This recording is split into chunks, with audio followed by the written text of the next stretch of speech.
Orléans, assiégé depuis octobre 1428, est sur le point de tomber. Charles VII, qui lutte depuis des années contre les Anglais qui lui ont volé sa couronne, est sur le point de renoncer au combat. Cependant, une lueur d'espoir fait frémir la France. On murmure qu'une jeune fille venant des confins du royaume, une pucelle envoyée de Dieu, est en chemin pour sauver le royaume de France. Cette jeune fille qui va changer le cours de l'histoire, c'est Jeanne d'Arc.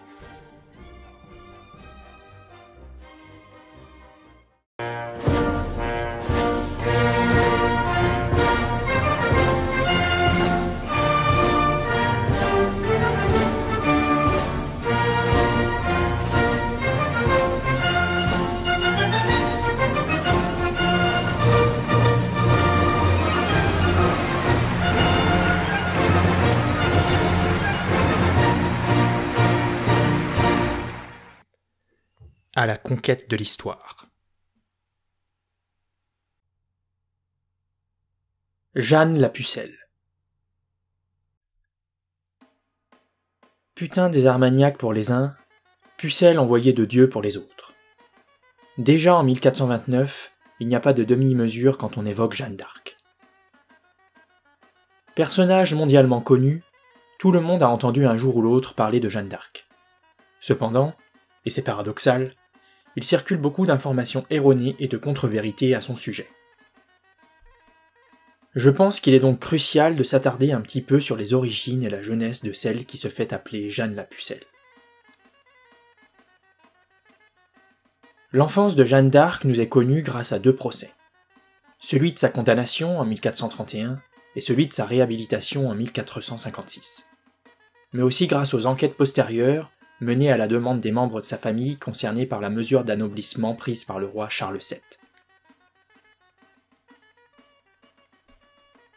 Jeanne est née à Domrémy en 1412, le jour de l'Épiphanie, c'est-à-dire le 6 janvier. Elle a 3 frères aînés, Jacques, Jean et Pierre. 2 d'entre eux l'accompagneront dans son aventure, ce qui leur vaudra d'être plus tard anoblis. Le village de Domrémy se situe dans le Barrois. À l'est se trouve le duché de Lorraine, proche des Bourguignons, et à l'ouest se trouve la Champagne, occupée par les Anglo-Bourguignons.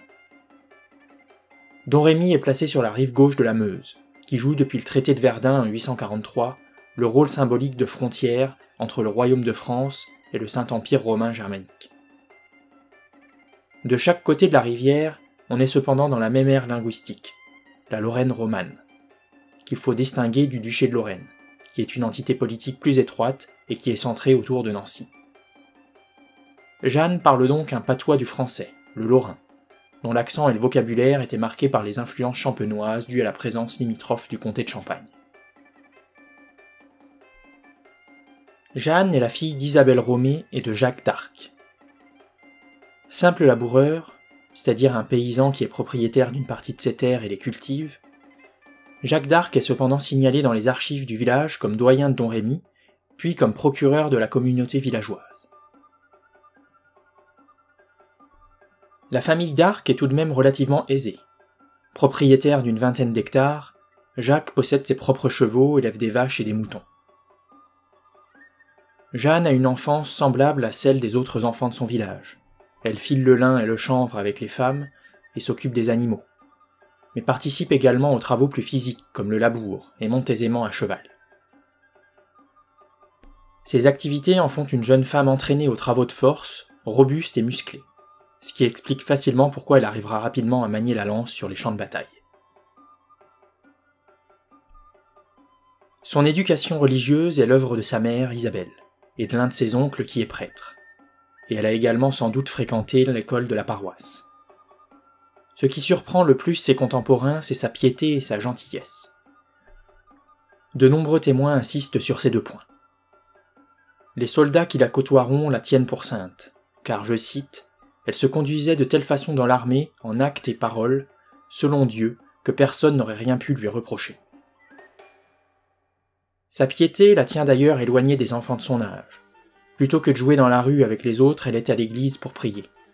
Elle considère que jurer est un grave péché et n'hésite pas à hausser le ton quand ça arrive, même quand elle a en face d'elle des capitaines de guerre aguerris. Même chose pour les prostituées, dont elle ne supporte pas la présence dans l'armée qu'elle conduit. Elle les chassera d'ailleurs à plusieurs reprises. Tout ceci pourrait ressembler à une enfance idyllique pour la petite Jeanne. Cependant, il y a la guerre. La guerre qui déverse son lot de pillards sur la région. Après le traité de Troyes de 1420 qui abandonne le royaume aux Anglais, l'enclave de Vaucouleurs, à laquelle appartient le village de Domrémy, est bien décidée à rester française et à soutenir le dauphin Charles. Le capitaine de la place forte est Robert de Baudricourt, et il a bien l'intention de résister. Aidé par les capitaines armagnacs implantés dans la région, ainsi que de Robert de Sarrebruck, le seigneur de Commercy. Pendant les années qui suivent, les combats entre Armagnac et Bourguignon, mais aussi les guerres privées entre seigneurs locaux ensanglantent la région, la pillent et la mettent à feu et à sang. L'église de Domrémy finira même brûlée. Il en résultera une haine tenace des habitants pour les Anglais et les Bourguignons. La destruction de l'église où elle avait été baptisée est un véritable traumatisme pour Jeanne.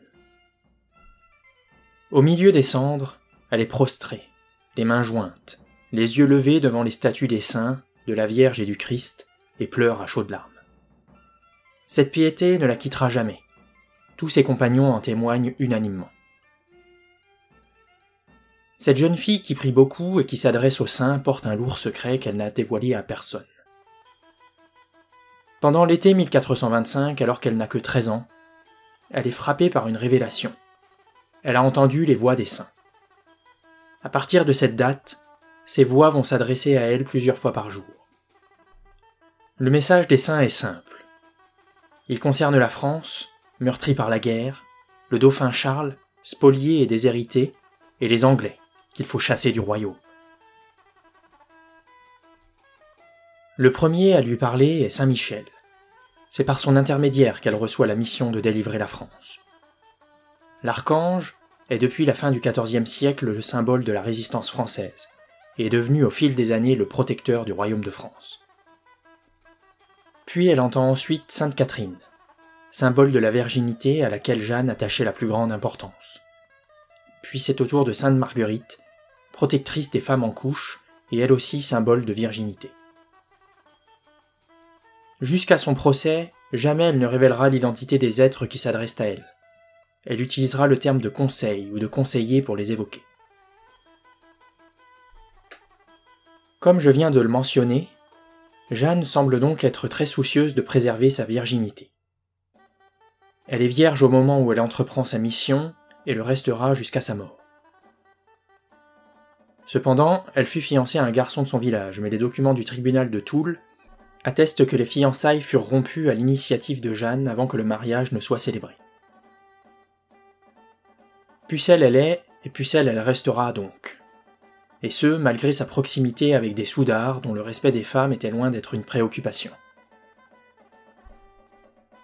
Jeanne est une jolie fille, et de nombreux de ses compagnons d'armes en témoigneront. Malgré ça, aucun ne tentera de l'approcher, de la séduire ni de la violer. Tous parleront en effet d'une espèce de force inexplicable les empêchant de penser à Jeanne de cette façon, les retenant de passer à l'acte. Elle ne sera d'ailleurs jamais en danger d'être violée jusqu'à sa capture. En revanche, une fois en prison, elle dormira dans son armure pour se protéger de ces geôliers anglais, qui, semble-t-il, n'avaient pas les mêmes réticences que ses compagnons d'armes.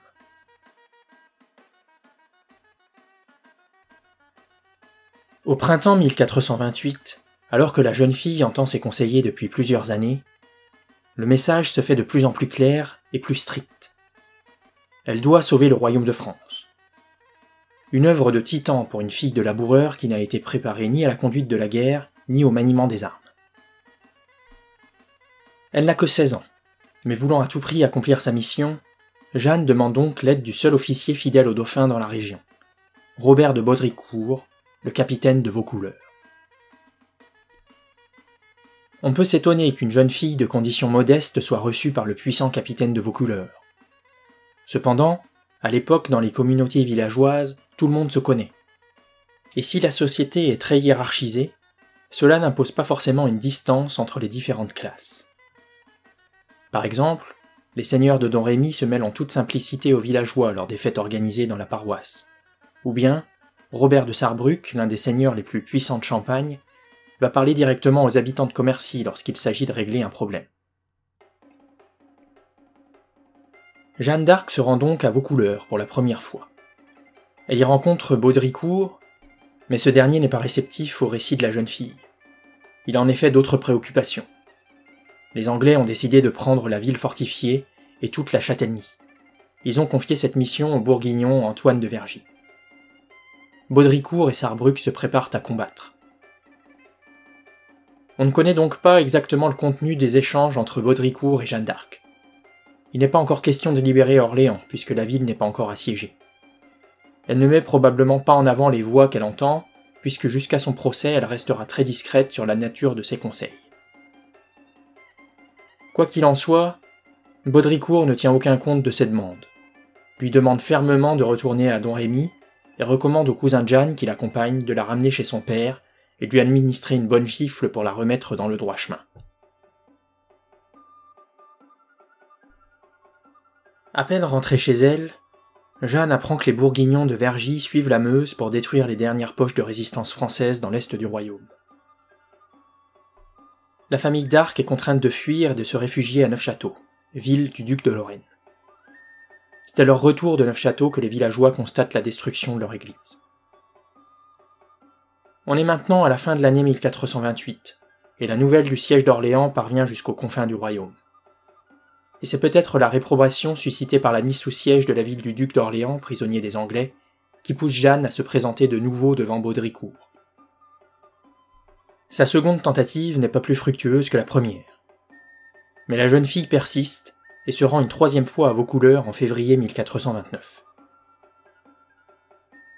Si de toute évidence, Robert de Baudricourt n'a pas spontanément cru au caractère sacré du message de la pucelle, il a jugé l'information importante, et en a sans doute informé le dauphin avec qui il est en correspondance régulière.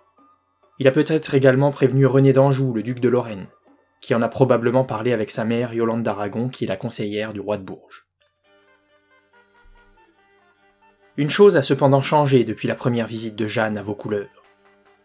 Ces révélations se sont diffusées dans tout le pays. Mais surtout, un véritable mouvement populaire s'est formé autour de la jeune fille.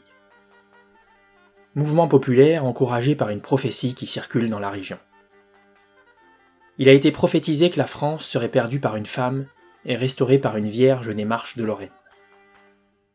La femme qui a perdu la France, c'est Isabeau de Bavière, la mère du dauphin qui a renié son fils pour adopter le parti anglais en signant le traité de Troyes. Jeanne est persuadée que cette femme qui sauvera la France, c'est elle. L'engouement des habitants pour Jeanne est d'autant plus fort dans les régions menacées ou occupées par les Anglais ou leurs alliés bourguignons. Dans ces régions, le rejet des Anglais et dans une moindre mesure des Bourguignons se fait de plus en plus fort, et une forme de résistance passive se met en place.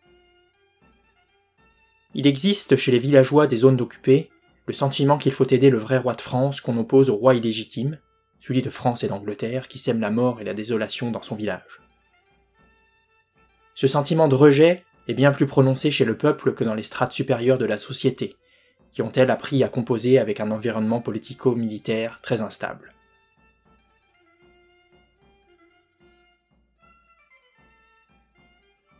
Quand elle rencontre de nouveau Baudricourt, Jeanne est donc portée par un élan populaire qui a largement dépassé les frontières de sa région natale. Le capitaine de Vaucouleurs a apparemment reçu des consignes, puisqu'un messager du roi est présent au château quand Jeanne arrive. Baudricourt est cette fois-ci bien plus réceptif. Il organise le voyage de Jeanne pour aller rencontrer le dauphin, lui prépare une escorte et lui offre même une épée. Il se quitte sur ces mots prononcés par le châtelain. « Va, va et advienne ce qu'il pourra advenir. » Quand elle sort du château, Jeanne est accueillie par les habitants de la ville qui sont en liesse. Ils lui donnent un cheval, des éperons, des jambières et des vêtements d'homme pour remplacer la robe rouge qu'elle portait en arrivant. Ces vêtements d'homme seront plus tard à l'origine de la mise en accusation de Jeanne. Ils ne semblent néanmoins pas avoir troublé les esprits des habitants de Vaucouleurs. Ils considéraient sans doute que monter à cheval en robe et parcourir dans cette tenue un pays infesté d'ennemis aurait fait courir des risques à la jeune femme. Le 13 février, Le lendemain de la journée des harengs, l'escorte de Jeanne est constituée. Elle a à ses côtés Jean de Metz, Bertrand de Poulengy, ainsi que 4 valets d'armes et un archer. Le messager du roi, Collet de Vienne, mène la petite troupe, et il est sûrement le seul à connaître la route. Au milieu de ce petit groupe, Jeanne, dans ses habits masculins, épée au côté, ne se distingue pas de ses compagnons. Jeanne, juchée sur le cheval que lui ont acheté les habitants de Vaucouleurs, quitte donc sa région natale pour la première fois au beau milieu de l'hiver. Le voyage durera 11 jours, et il faut compter un peu plus de 500 km pour rejoindre Chinon où se trouve le Dauphin. Avec une moyenne d'environ 47 km par jour, soit 6 heures de chevauchée en plein hiver, il faut une parfaite condition physique, et il faut être un bon cavalier. Lors de la première étape, le groupe se trouve en territoire ennemi, et doit se déplacer de nuit. Ils atteignent l'abbaye de Saint-Urbain-les-Joinville où ils sont accueillis par l'abbé Arnoux d'Aulnoy, qui est un parent de Robert de Baudricourt. Le lendemain, les voyageurs reprennent leur chemin en direction de Bar-sur-Aube, à la frontière entre le Barrois et la Champagne. La région est infestée de gens de guerre. Les étapes suivantes les emmènent ensuite à Bar-sur-Seine puis Chaours, avant d'arriver à Auxerre. Les 2 étapes suivantes les conduisent à Gien, où ils peuvent passer la Loire. Son passage est signalé aux défenseurs d'Orléans par des bateliers qui descendent la rivière. Le bâtard d'Orléans, qui dirige la défense de la ville, envoie 2 de ses lieutenants à Chinon pour obtenir un peu plus d'informations sur cette Jeanne d'Arc qui fait tant parler d'elle. Maintenant que la Loire est franchie, le voyage ne présente plus de danger. La troupe ne risque en effet plus de tomber sur des patrouilles anglaises ou bourguignons. Après être passé par Romorantin, Valençay, Loches et Sainte-Catherine de Fierbois, Jeanne et ses compagnons atteignent enfin Chinon le 22 février 1429, à midi. Chinon, sur le cours de la Vienne, est à la jonction de la Touraine, de l'Anjou et du Poitou. La forteresse où loge le roi est située sur un éperon rocheux et la ville est protégée par un impressionnant réseau de fortifications. Charles y a installé sa cour 2 ans plus tôt, tandis que sa femme est restée à Bourges. Après 1 ou 2 jours d'attente, Jeanne est reçue par le dauphin entouré de quelques conseillers. Charles de Bourbon, Georges de la Trémoille, Renaud de Chartres, Raoul de Gaucourt et Robert le Maçon. Jeanne dira lors de son procès « Quand j'entrai dans la chambre du roi, je le reconnus entre les autres par le conseil de ma voix qui me le révéla. Le roi lui demande alors son nom. Elle répond qu'elle se nomme Jeanne la Pucelle, et les témoins de la scène rapportent qu'elle dit alors au roi « Très illustre sire dauphin, je suis venu envoyé par Dieu pour vous porter secours à vous et au royaume. » Parmi les conseillers des rois, tous ne voient pas l'arrivée de Jeanne d'un bon œil.